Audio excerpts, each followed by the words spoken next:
What's up, Chicago fans? This is Acid Roots. I'm gonna review Twista and Do or Die's EP project Withdrawal that came out back in 2015. Now, I haven't really talked about Do or Die too much, but they're basically like accomplices to Twista.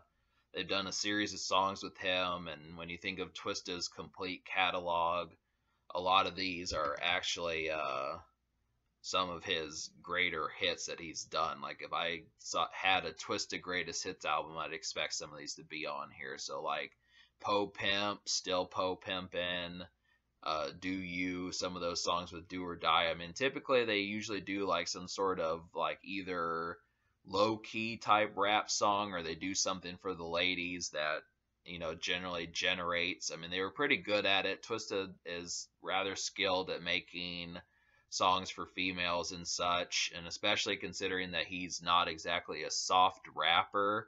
He just has learned the way of communicating to not losing his his reputation as a rapper, but also being able to speak to women. And Do or Die kind of complement that. They can do it without Twista. They used to have someone named Johnny P. He died a few years ago, but he did a lot of really stellar hooks for Do or Die and such, and they would have like a bunch of songs for the ladies also. But without Johnny P is not on this project, but I think there's at least one other project after 2015 that has all three of those guys. But so yeah, to talk about Withdrawal, it came out on CD, has 6 songs on there, and I think the song Aquafina was actually released as a single. So for me to kind of talk about this project, it's basically 2 songs for women, 4 songs kind of in the layout, but the only problem with this project is just the fact that it just doesn't quite feel as low key as like Picture This by Do or Die did, and then like Adrenaline Rush and Mob Stability in '98 by Twista. So it's low, it's underground, but it doesn't quite have like the just off the wall, out of nowhere kind of vibes that like Po Pimp and Get It Wet and some of those songs kind of had. So if you're looking for that kind of 90s feel, doesn't quite have that, but it is underground. I mean, to me, it kind of feels like Back to the Basics and the Dark Horse that Twista kind of did.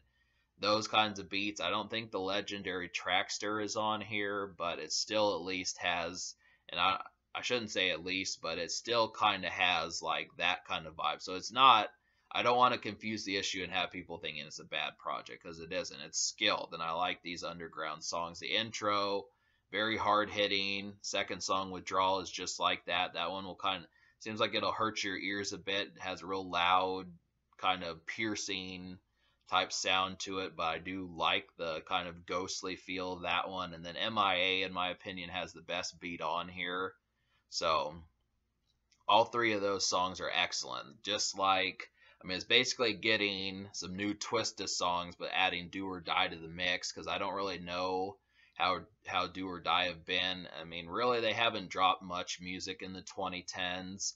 So for them to come out of nowhere and have an official album out, despite all their absence, and they really haven't been on point since like 2006 or so, that just is kind of the way that that's kind of worked. So I just have had to say, obviously it's a surprise from Do or Die. It is just too bad that the single isn't that good. I mean, Aquafina, I really didn't like that song. I mean, it has a nice buttery hook, I suppose you could say, but I wasn't feeling it.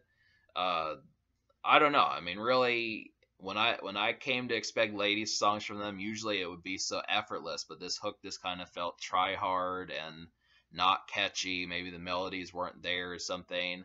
I mean, essentially it's, the vibes that you get It Wet like Aquafina, that sort of thing. I mean, I don't know.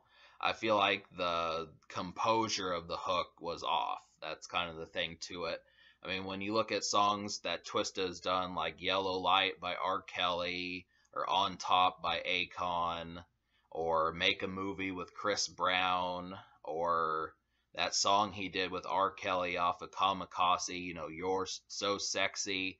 I mean, the hook just doesn't compare to those. And really, the lyrics might be okay, but the best part of some of these lady songs is, of course, supposed to be the hook. I mean, it just doesn't really suit the mood, for love making and the like. So this is kind of, wasn't digging that one. It's the same thing with The Long Way. That one was more of like, just a regular, I suppose if that was kind of like the more bedroom song, Aquafina, The Long Way is kind of more relationship and more kind of day-to-day process. Like, yeah, I'm seeing this girl more than once or twice, blah blah blah, I fuck with you the long way. But Hook was not that much better. I mean, the melodies were better. I mean, I think you could probably sing along to it, but I don't know. I mean, for some reason, I suppose, and that's kind of the thing. I mean, you have to kind of pick your battles with some of this, because obviously these guys are not on the verge of charting. Their synths removed, but I don't know why I didn't connect with these ladies songs, because obviously most of the time when you make songs for women, I mean, Tech Nine and the Strange Music label are some of the few people that I feel like can get like R&B singers to do hooks, even though they'll probably never chart. But trying to see Twista do that sort of thing, I mean, even on like the Dark Horse that came out the year before, his R. Kelly song was believable, and some of the other ones he did. But these are just kind of real way out of commercial kind of songs for women. So it's just strange picking up on that, because most of the time you think, oh, it's Trey Songz, or oh, it's Jeremiah or someone like that. But it's removed from, it's underground music for women, but these songs didn't hit the mark for me.